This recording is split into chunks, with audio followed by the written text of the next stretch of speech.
बिस्मिल्लाहिर्रहमानिर्रहीम, अस्सलाम वालेकुम। डियर स्टूडेंट्स, उम्मीद है कि आप सब खैरियत से होंगे। My name is Adeel Mehboob, I am lecturer of computer science. First year computer science की लेक्चर सीरीज़ में आज जो हमारा टॉपिक है वो है प्लॉटर्स। इसके बाद हम साउंड आउटपुट के ऊपर भी डिस्कशन करेंगे और मेमोरी मेजरिंग यूनिट्स भी आज पढ़ेंगे। हमने आउटपुट डिवाइसेस वाला टॉपिक स्टार्ट किया हुआ है और इसमें हमने पहले डिस्प्ले स्क्रीन और उसकी टाइप्स पढ़ी, उसके कुछ फैक्टर्स पढ़े, वीडियो डिस्प्ले अडाप्टर्स पढ़े, प्रिंटर और उसकी types, impact printer, non impact printer, बहुत डिटेल से डिस्कस की। और अब हम जो टॉपिक पढ़ने जा रहे हैं वो है साउंड आउटपुट। यहाँ पे साउंड आउटपुट पे हमारा आउटपुट का टॉपिक कंप्लीट होगा और उसके बाद प्लॉटर्स वाला टॉपिक भी हमने डिस्कस करना है और फिर हम पढ़ेंगे मेमोरी मेजरिंग यूनिट्स। तो चलते हैं लेक्चर की तरफ। डियर स्टूडेंट्स, हमने आज जो पहला टॉपिक पढ़ना है वो है प्लॉटर्स। प्लॉटर्स भी प्रिंटिंग डिवाइसेस हैं। प्लॉटर्स भी हार्ड कॉपी आउटपुट प्रोड्यूस करते हैं, जस्ट लाइक प्रिंटर्स। जिस तरह से प्रिंटर्स प्रिंटिंग डिवाइसेस हैं और हार्ड कॉपी आउटपुट प्रोड्यूस करने के लिए इस्तेमाल होते हैं, सेम इसी तरह से प्लॉटर्स भी प्रिंटिंग डिवाइसेस हैं और हार्ड कॉपी आउटपुट ही प्रोड्यूस करते हैं। हमारे पास जो प्लॉटर्स हैं वो किस मकसद के लिए इस्तेमाल होते हैं, यानी प्रिंटर्स और प्लॉटर्स का जो मेन डिफरेंस है वो क्या है, सबसे पहले ये देखते हैं। प्रिंटर्स जो हैं वो छोटे पैमाने पे, लो लेवल पे प्रिंटिंग करते हैं, यानी पेजेस प्रिंट करना, बिल्स प्रिंट करना, डॉक्यूमेंट्स प्रिंट करना, लेटर्स, मेमोज, एप्लीकेशंस, ये वाली चीज़ें प्रिंट करने के लिए इस्तेमाल होते हैं।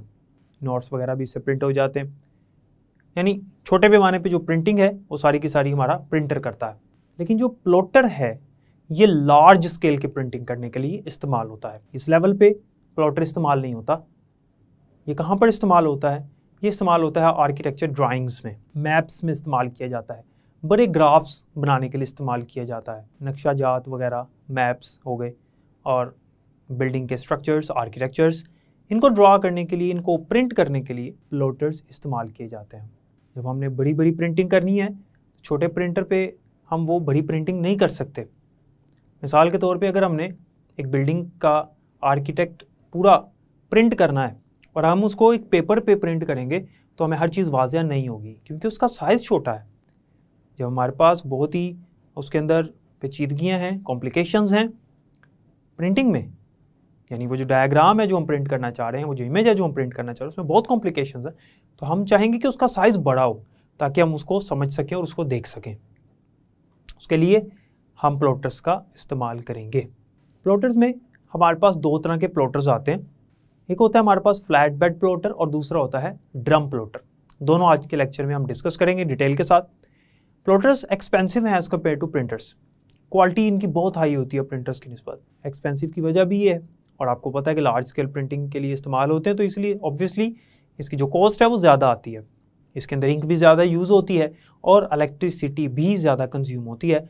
अफोर्डेबल नहीं होता हम जैसे आम सिविलियंस के लिए। हम लोग प्रिंटर्स तो अफोर्ड कर लेते हैं, हमारी ज़रूरत होती है, लेकिन प्लॉटर्स हम लोग अफोर्ड नहीं करते क्योंकि हमें इतना एक्सपेंसिव प्रिंटिंग की ज़रूरत नहीं होती। हम इसके लिए जो है वो आउटसोर्सिंग करते हैं और बाहर से प्रिंटिंग करवाते हैं। हमारे पास जो प्लॉटर्स हैं उनमें सबसे पहले, जैसे मैंने बताया, फ्लैट बेड प्लॉटर है। Dear students, flat bed plotter ऐसा प्लॉटर होता है जो कि just look like a bed और अ टेबल। ये टेबल साइज़ का प्लॉटर होता है। ये इस तरह से है जैसे एक टेबल होता है, बड़े साइज़ का होता है। जो पेपर हमने प्रिंट करना है उसको इसके ऊपर फिक्स कर दिया जाता है। और एक बात याद रखिएगा कि आम जो सादे पेपर्स होते हैं वो हम इसके लिए यूज़ नहीं करते। आम सिंपल पेपर जो यूज़ होते हैं वो प्रिंटर्स में यूज़ होते हैं, इसमें यूज़ नहीं होते। प्लॉटर्स में स्पेशल पेपर यूज़ होते हैं, लाइक फ्लेक्सेस जो होती हैं वो इसके अंदर प्रिंटिंग की जाती हैं लार्ज स्केल की। इसके ऊपर उस पेपर को हम फिक्स कर देते हैं और फिर हमारे पास कुछ पेन्स होते हैं जिनके अंदर इंक होती है, जस्ट लाइक स्टाइलस, और उसके अंदर से इंक के पार्टिकल्स जो हैं वो निकलते हैं और पेन मूव करते हैं। जैसे कि आपको स्क्रीन पे नज़र आ रहा है कि फ्लैट बेड प्लॉटर जो है वो किस तरह से काम कर रहा है। यानी इसके ऊपर एक पेपर मौजूद है और ऊपर कुछ पेन्स हैं जो कि मूव कर रहे हैं और इस तरह से इसके ऊपर फिर प्रिंटिंग हो रही है। पेन कैसे मूव करते हैं, ये मैकेनिज्म वही चार्जेस वाला है जो हमने पहले पढ़ा कि फ्लैट बेड प्लॉटर के ऊपर एक मेटालिक शीट है, उसके ऊपर चार्जेस आ गए हैं और ये जो चार्जेस हैं ये उस जगह पर मौजूद हैं जहाँ पर प्रिंटिंग करनी है। तो पेन जो है वो भी इलेक्ट्रिकली चार्ज्ड है और दोनों के ऊपर अनलाइक चार्जेस हैं, यानी ऑपोजिट चार्जेस हैं, तो दोनों एक दूसरे को अट्रैक्ट करते हैं और अट्रैक्ट करने की वजह से पेन जो है वो उस डायरेक्शन में मूव कर रहा है जहाँ पर चार्जेस हैं, क्योंकि वो दूसरे चार्जेस जो ऑपोजिट अनलाइक चार्जेस हैं वो उसको अट्रैक्ट कर रहे हैं। इस तरह से फ्लैट बेड प्लॉटर काम करता है। फ्लैट बेड प्लॉटर चूँकि लार्ज साइज़ का है, लार्ज स्केल पे प्रिंटिंग करता है, इसलिए एक्सपेंसिव भी होता है और इसके ज़रिए से हाई क्वालिटी की प्रिंटिंग की जाती है। ये हाई क्वालिटी आउटपुट प्रोड्यूस करते हैं और इनके लिए जो पेपर है वो सिंपल पेपर यूज़ नहीं होता, जैसे कि मैंने आपको पहले बताया। डियर स्टूडेंट्स, जो दूसरी टाइप है प्लॉटर की वो है ड्रम प्लॉटर। याद रखिएगा कि ड्रम प्लॉटर जो है वो भी सेम इसी तरह से चार्जेस वाला काम है, लेकिन फ़र्क ये है कि जो पेपर है हमारा जिसके ऊपर भी हमने प्रिंटिंग करनी, जिस तरह का भी पेपर है, वो ड्रम प्लॉटर के अंदर एक ड्रम लगा होता है, जिस तरह से मैंने आपको लेज़र प्रिंटर में बताया था। आपको डायग्राम में नज़र आ रहा है कि पेपर जो है वो इस ड्रम के ऊपर माउंट कर दिया जाता है और फिर जो प्रिंटिंग के लिए जो पेन होता है उसी तरह से उसके ऊपर भी चार्ज होता है और पेन जो है वो मूव करता रहता है। पेन मूव करता रहता है इस तरह से, यानी, और ड्रम जो है वो रोल होता चला जाता है। तो जहाँ जहाँ पर चार्जेस हैं वहाँ पे पेन से इंक निकलती है और उसके ऊपर फिक्स हो जाती है, फिर फाइनल रोलर से निकल के पेपर हमें मिल जाता है। इस तरह से प्रिंटिंग होती है। उम्मीद है कि इतनी आपको समझ आ गई होगी कि प्लॉटर्स क्या हैं और कैसे काम करते हैं, और इसकी टाइप्स जो हैं वो भी आपने याद रखनी, शॉर्ट क्वेश्चन के हवाले से पूछ सकता है। नेक्स्ट हमारे पास आता है साउंड आउटपुट, यानी ऐसी आउटपुट जो कि हमें आवाज़ की सूरत में मिलती है। हम उसे टच तो नहीं कर सकते लेकिन हम उसको सुन ज़रूर सकते हैं, तो ये भी सॉफ्ट कॉपी आउटपुट की ही एग्जाम्पल है। डिस्प्ले स्क्रीन्स भी सॉफ्ट कॉपी आउटपुट की एग्जाम्पल हैं और स्पीकर भी। स्पीकर के अलावा जिस तरह से हेडफोन्स होते हैं, जिस तरह से हैंड फ्री होती है, ठीक है, ये सारे के सारे हमें साउंड आउटपुट प्रोड्यूस करके देते हैं। उसी तरह से जिस तरह से हमने माइक्रोफोन में पढ़ा था, एक ऑडियो बोर्ड होता है जो कि कन्वर्ट कर देता है हमारे एनालॉग साउंड वेव्स को किसके अंदर, डिजिटल फॉर्म में। स्पीकर में भी ऐसे ही होता है, वही ऑडियो बोर्ड इस डिजिटल सिग्नल्स को दोबारा से कन्वर्ट करेगा साउंड वेव्स में और स्पीकर से हमें आवाज़ सुनने को मिलेगी। स्पीकर से आवाज़ हमें मिलती है, हम स्पीकर से कुछ इंसर्ट नहीं कर सकते। वॉइस डाटा एंटर करने के लिए हम सिर्फ और सिर्फ माइक्रोफोन का इस्तेमाल करते हैं। यहाँ तक हमारी आउटपुट डिवाइसेस का टॉपिक कंप्लीट होता है। इसके बाद उसने application software versus system software वाला टॉपिक लिखा होगा। चूँकि हम पहले एप्लीकेशन और सिस्टम सॉफ्टवेयर पढ़ चुके हैं, तो इसलिए ज़्यादा डिटेल में जाने के बजाय इस लेक्चर में हम उनको थोड़ा सा डिस्कस फिर भी कर लेते हैं, चूँकि बुक में टॉपिक मौजूद है। एप्लीकेशन सॉफ्टवेयर हमने पढ़ा हुआ है कि ऐसे सॉफ्टवेयर होते हैं जो कि एक स्पेसिफिक टास्क को परफॉर्म करने के लिए बनाए जाते हैं, और ये ऐसे सॉफ्टवेयर होते हैं जो किसी हार्डवेयर के पार्ट को मैनेज या कंट्रोल नहीं करते। जबकि सिस्टम सॉफ्टवेयर ऐसे सॉफ्टवेयर होते हैं जो हार्डवेयर के पार्ट्स को मैनेज या कंट्रोल करते हैं। सिस्टम सॉफ्टवेयर हार्डवेयर के पार्ट्स को चलाने के लिए इस्तेमाल होते हैं। हर हार्डवेयर किसी न किसी सॉफ्टवेयर के थ्रू चल रहा होता है, जबकि एप्लीकेशन सॉफ्टवेयर किसी एक स्पेसिफिक टास्क के लिए होते हैं। फॉर एग्जांपल फोटो एडिटर है, ये किसी हार्डवेयर के पार्ट को तो नहीं चलाता, लेकिन फोटो एडिटर हमारी एक खास टास्क परफॉर्म करता है कि हम इसके ज़रिए से फ़ोटोज़ को या इमेजेस को एडिट कर सकते हैं, डिफरेंट ऑपरेशंस परफॉर्म कर सकते हैं। This is the example of application software. और सिस्टम सॉफ्टवेयर की एग्जांपल हमने पढ़ी ऑपरेटिंग सिस्टम, हमने ड्राइवर्स पढ़े थे कि ये हार्डवेयर्स को कंट्रोल या मैनेज करते हैं। फॉर एग्जांपल अगर हम अपने कंप्यूटर के साथ प्रिंटर अटैच करते हैं तो उस प्रिंटर को चलने के लिए एक ड्राइवर सॉफ्टवेयर रिक्वायर है जो कि उस प्रिंटर को ऑपरेट करवाएगा। ऐसा सॉफ्टवेयर सिस्टम सॉफ्टवेयर कहलाएगा। तो सिस्टम सॉफ्टवेयर जो है वो हार्डवेयर के पार्ट्स को मैनेज और कंट्रोल करने के लिए इस्तेमाल होते हैं। नेक्स्ट हमारे पास जो टॉपिक है वो है memory measuring units, basic units of data storage. याद रखिएगा कि दुनिया में हर चीज़ की मेजरमेंट के लिए, हर चीज़ की पैमाइश के लिए हमारे पास कुछ स्पेसिफिक यूनिट्स होते हैं, सिलेक्टिव यूनिट्स हैं, और इन यूनिट्स को इस्तेमाल करते हुए हम उसको मैयर करते हैं। फॉर एग्जांपल हमने अगर क्वांटिटी को मैयर करना हो उसके लिए भी हमारे पास यूनिट होता है, अगर हमने वेट को मैयर करना हो तो उसके लिए भी हमारे पास यूनिट होता है, अगर हमने टाइम को मैयर करना हो उसके लिए भी यूनिट होता है। फॉर एग्जांपल अगर हमने वेट को मैयर करना है उसके लिए हमारे पास ग्राम, किलोग्राम एटसेट्रा ये यूनिट्स होते हैं। डिस्टेंस मैयर करने के लिए भी हमारे पास यूनिट्स होते हैं, मीटर, सेंटीमीटर, किलोमीटर वगैरह। इसी तरह से अगर हमने कंप्यूटर की जो मेमोरी है, कंप्यूटर की जो स्टोरेज है जहाँ पे वो डाटा स्टोर करता है, उसको मैयर करना है तो उसके लिए भी हमारे पास यूनिट्स होने चाहिए। जाहिर सी बात है, जब हमने बात करनी है कि हमारे कंप्यूटर की इतनी स्टोरेज है, फॉर एग्जांपल 200 स्टोरेज है, अब 200 क्या है, व्हाट इज़ 200, ये बात कंप्लीट नहीं होगी unless we add the unit with this. हम इसका यूनिट ऐड करना पड़ेगा। जब मैं कहूँगा 200 GB तो फिर बात समझ में आएगी, GB is a unit of memory storage. So याद रखिएगा कि एक चीज़ की पैमाइश के लिए मल्टीपल यूनिट्स भी होते हैं। वो डिपेंड करता है कि जैसे क्वांटिटी बढ़ जाती है हम यूनिट को चेंज कर देते हैं। क्वांटिटी के बढ़ने से हम यूनिट को चेंज कर देते हैं। फॉर एग्जांपल ग्राम हो तो जब 1000 ग्राम हो तो हम उसको 1 किलोग्राम कर देते हैं। 1000 को कम करके उसकी जगह 1 कर देते हैं और ग्राम को चेंज करके किलोग्राम में कर देते हैं। बात एक ही है, because 1000 grams is equals to 1 kilogram, both are equal. इसी तरह से हमारे कंप्यूटर के भी मेमोरी मेजरिंग यूनिट्स हैं और इनमें सबसे छोटा यूनिट जो है वो वहाँ से हम स्टार्ट करते हैं और सबसे बड़े यूनिट की तरफ जाते हैं। स्टूडेंट्स याद रखिएगा कि मेमोरी को मेजर करने के लिए सबसे छोटा जो यूनिट होता है वो होता है bit. Bit stands for binary digit, और हमारे कंप्यूटर में जो डाटा स्टोर होता है वो 0 और 1 की फॉर्म में स्टोर होता है, और एक 0 या एक 1 को हम बिट कहते हैं। ठीक है, इसको मज़ीद समझने के लिए हम एक टेबल से इसको देखते हैं और जो इसके बाकी यूनिट्स हैं वो भी डिस्कस करते हैं। डियर स्टूडेंट्स, जैसा कि हमने पढ़ा कि यूनिट्स क्या होते हैं और मेमोरी को मेजर करने के लिए जो हमारे पास यूनिट्स हैं अब हम वो पढ़ने लगे। यहाँ पर मैंने यूनिट्स लिखे हुए हैं, इनको अभी डिस्कस करते हैं। ये मैंने पहले लिख दिए ताकि हमारा टाइम वेस्ट ना हो, और इसमें हमारे पास जो मेमोरी का सबसे स्मॉलेस्ट यूनिट है हम उससे स्टार्ट करेंगे और जो सबसे बड़ा यूनिट है उसकी तरफ जाएंगे। हम देखेंगे कि जब हमारे पास सबसे छोटा यूनिट होता है उसकी कितनी क्वांटिटी होती है तो वो नेक्स्ट यूनिट में कन्वर्ट हो जाता है। इसकी एग्जांपल मैंने आपको ग्राम और किलोग्राम की दी है। अब मेमोरी को मेजर करने के जो यूनिट्स हैं उनको डिस्कस करते हैं। सबसे पहले जो हमारे पास मेमोरी का सबसे स्मॉलेस्ट यूनिट है वो है बिट। बिट का मतलब होता है 0 या 1।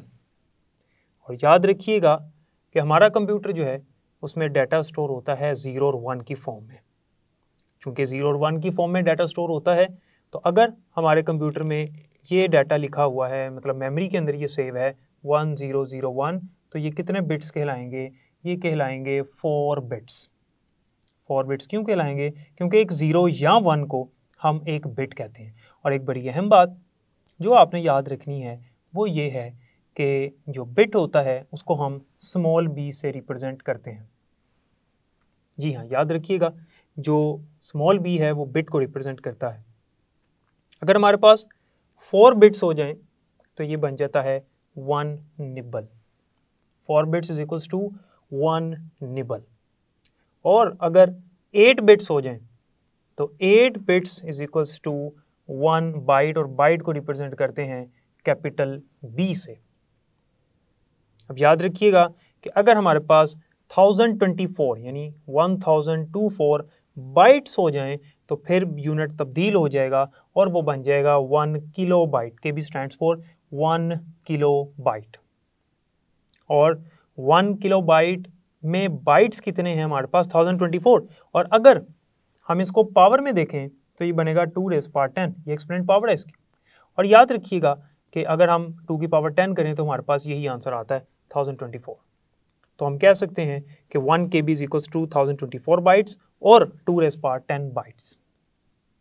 अब 1024 किलो बाइट अगर हो जाएं तो वो बन जाता है 1 MB। 1 MB जो है इसका मतलब है 1 मेगाबाइट। और अगर बाइट्स की बात करें कि इसमें बाइट्स कितने, 10 गुना बढ़ जाएंगे, उसकी पावर में 10 प्लस हो जाएगा तो ये हो जाएगा 2⁻20 बाइट्स। यानी अगर आपसे पूछा जाए कि 1 मेगाबाइट में बाइट्स कितने हैं तो आपने याद रखना है कि 2⁻20 बाइट्स 1 मेगाबाइट के अंदर होते हैं। इसके अलावा अगर 1024 मेगाबाइट हो जाए तो वो बन जाता है 1 गीगाबाइट। और 1 गीगाबाइट जो है उसके अंदर बाइट्स कितने हैं? 2⁻30 बाइट्स। 2⁻30 बाइट्स। हमारे पास 1024 जब गीगाबाइट्स हो जाएं तो फिर यूनिट चेंज हो जाएगा और वो बन जाएगा 1 टेराबाइट। और अगर आपसे पूछा जाए कि इसमें बाइट्स कितने हैं तो उसकी पावर में फिर 10 प्लस हो जाएगा, यानी ये हो जाएगा 2⁻40 बाइट्स। ये हमारे पास तकरीबन ये जो बनते हैं MB 1 MB, इसके अंदर जो बाइट्स हैं तकरीबन 1 मिलियन के करीब हैं। यानी ये हमारे पास 1 मिलियन है अप्रॉक्सीमेटली, और ये हमारे पास हैं 1 बिलियन, और ये बनते हैं 1 ट्रिलियन बाइट्स तकरीबन। और आपकी बुक में यहाँ तक है, लेकिन आज हमारे पास नया यूनिट भी आ चुका है क्योंकि मेमोरी का साइज़ बढ़ चुका है। तो नया जो यूनिट है हमारे पास वो है 1 पीटाबाइट। यानी 1024 टेराबाइट्स हो जाएं तो बन जाता है 1 पीटाबाइट, 1 PB। ये हमारे मेमोरी मेजरिंग यूनिट्स हैं। और पेपर में ज़रूरी नहीं है कि वो इसी तरह से आपसे पूछे, एक यूनिट से दूसरे यूनिट में आपको कन्वर्ट करना भी आना चाहिए। बड़ा आसान सा फॉर्मूला होता है। मिसाल के तौर पे अगर वो आपसे पूछे कि 32 बिट्स जो हैं उनमें बाइट्स कितने हैं, यानी 32 बिट्स जो हैं, 32 बिट्स इसमें कितने बाइट्स हैं, अगर वो ये आपसे पूछता है तो क्या करेंगे, अब हमें पता होना चाहिए कि हमारे पास 1 बाइट में कितने बिट्स होते हैं, 8 बिट्स होते हैं। 1 byte is equals to 8 bits, और ये लिखा हुआ है यहाँ पर 1 byte is equals to 8 bits. तो 32 बिट्स में बाइट्स कितने होंगे, तो हम 32 को डिवाइड कर देंगे 8 से। 32 को जब 8 से डिवाइड करेंगे तो ये बनेगा हमारे पास 4 बाइट्स। इसका मतलब ये है कि 32 बिट्स में कितने बाइट्स हैं, 4 बाइट्स हैं। इसी तरह से यहाँ पर बुक की एक एग्जांपल है जो मैं लिख चुका हूँ पहले से, ताकि मैं आपको समझा सकूँ इजीली। एग्जांपल ये है कि आपने कन्वर्ट करना है 240 MB को 240 मेगाबाइट, इसको कन्वर्ट करना है किस में, बाइट्स में और किलोबाइट्स। यानी वो कहता है convert 240 MB of memory into bytes and kilobytes. अब बाइट्स में पहले इसको कन्वर्ट करेंगे और उसके बाद हम इसको किलोबाइट में कन्वर्ट करेंगे। डियर स्टूडेंट्स, हमें सबसे पहले ये पता होना चाहिए कि 1 MB में बाइट्स कितने होते हैं, यानी ये यहाँ पर लिखा हुआ है number of bytes in 1 MB। 1 MB में बाइट्स कितने हैं देख लेते हैं। ये यहाँ पर हमने अभी पढ़ा कि 1 MB में कितने बाइट्स हैं, 2 rays power 20 bytes, 2 rays power 20 bytes. तो हमने लिख लिया 2 रेज़ पावर 20 बाइट्स। फिर अब हमने देखना है कि नंबर ऑफ बाइट्स कितने हैं 240 MB में। ये तो 1 MB में देख लिया 2 रेज़ पावर 20 बाइट्स हैं, तो 240 MB जो है जिसे हम कन्वर्ट करना चाह रहे हैं बाइट्स में पहले, तो उसमें हमारे पास कितने बाइट्स होंगे 240 MB में।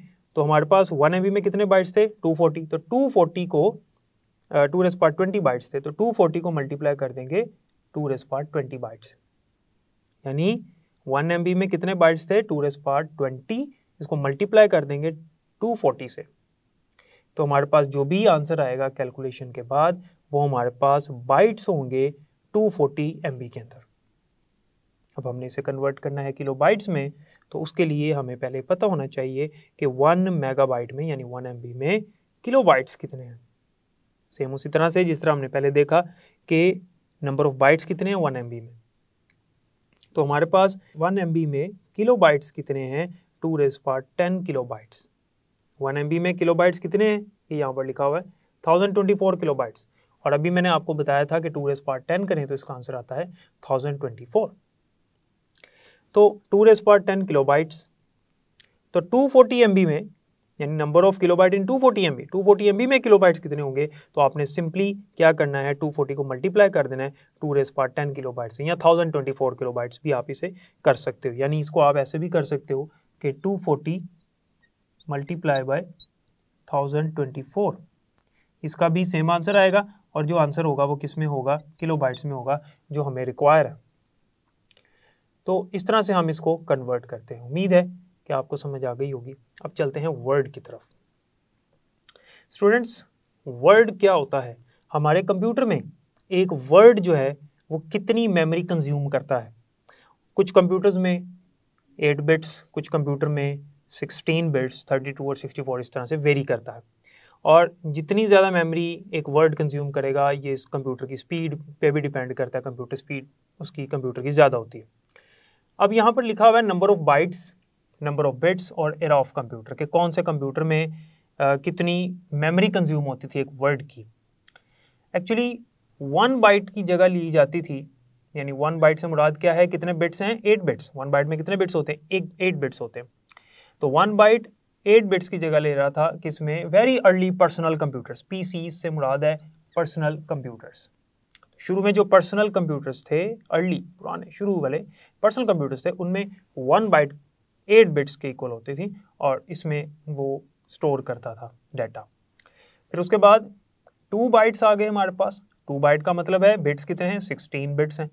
ये किस कंप्यूटर में एक वर्ड जगह लिया करता था ट्रेडिशनल माइक्रो कंप्यूटर्स में, रवायती माइक्रो कंप्यूटर्स। माइक्रो कंप्यूटर्स वो होते हैं जो हम घरों में इस्तेमाल करते हैं, जिसमें लैपटॉप्स, मोबाइल फ़ोन्स, यानी हमारे पास जो पोर्टेबल कंप्यूटर्स होते हैं या डेस्कटॉप कंप्यूटर्स होते हैं। एक सिंगल वर्ड जो होता है, याद रखिएगा, एक सिंगल वर्ड, एक वर्ड कंप्यूटर का जो एक सिंगल वर्ड है वो कितने बिट्स की जगह लेता है, ये बहुत अहम है, ये आगे इसमें यूज़ होना है कि एग्जाम्पल के अंदर। तो एक सिंगल वर्ड 32 बिट्स की जगह लेता है, और ये किन कंप्यूटर्स में इस्तेमाल होता है? मेन फ्रेम, मिनी और सब माइक्रो कंप्यूटर्स में। मेन फ्रेम कंप्यूटर वो कंप्यूटर्स होते हैं जो साइज़ में बड़े होते हैं, एक्सपेंसिव भी होते हैं, कुछ मिनी कंप्यूटर्स में और कुछ माइक्रो कंप्यूटर्स में। मिनी कंप्यूटर मेन फ्रेम से छोटे होते हैं और माइक्रो उससे भी छोटे होते हैं। क्योंकि बुक में इसकी डिटेल नहीं है तो मैंने जितना आपको बताया ये मेन आपको इनका मतलब बता दिया।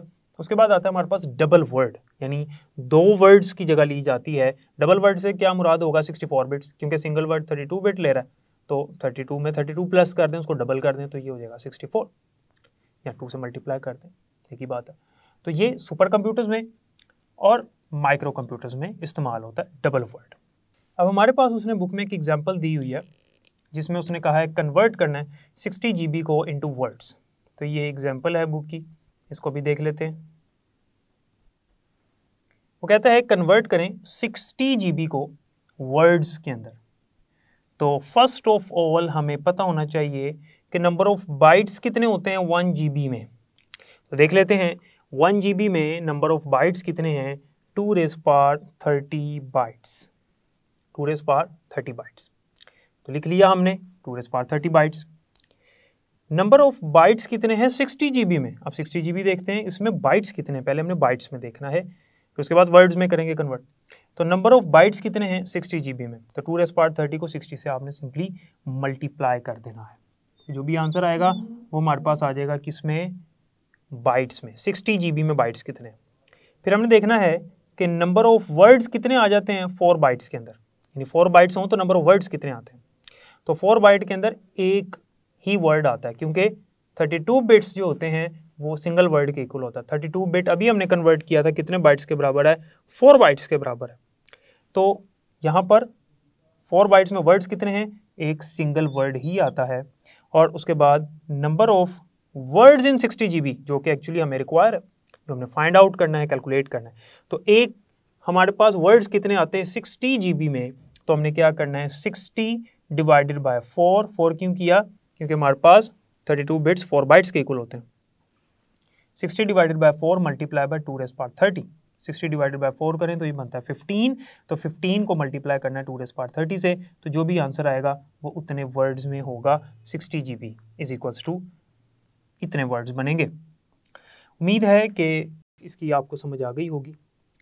और इसमें हमने जो मेन चीज़ याद रखनी है वो कौन सी है कि ये जो टेबल है मेमोरी मेजरिंग यूनिट्स का, ये बहुत इंपॉर्टेंट है पेपर पॉइंट ऑफ व्यू से। डियर स्टूडेंट्स, जैसा कि आपने देखा मेमोरी मेजरिंग यूनिट्स क्या होते हैं, और फिर हमने कुछ एग्जांपल्स की, कुछ कैलकुलेशंस की, कुछ मैथमेटिकल काम था वो भी हमने देखा लाइट बोर्ड पे, आपको मैंने डिटेल से समझा दिया।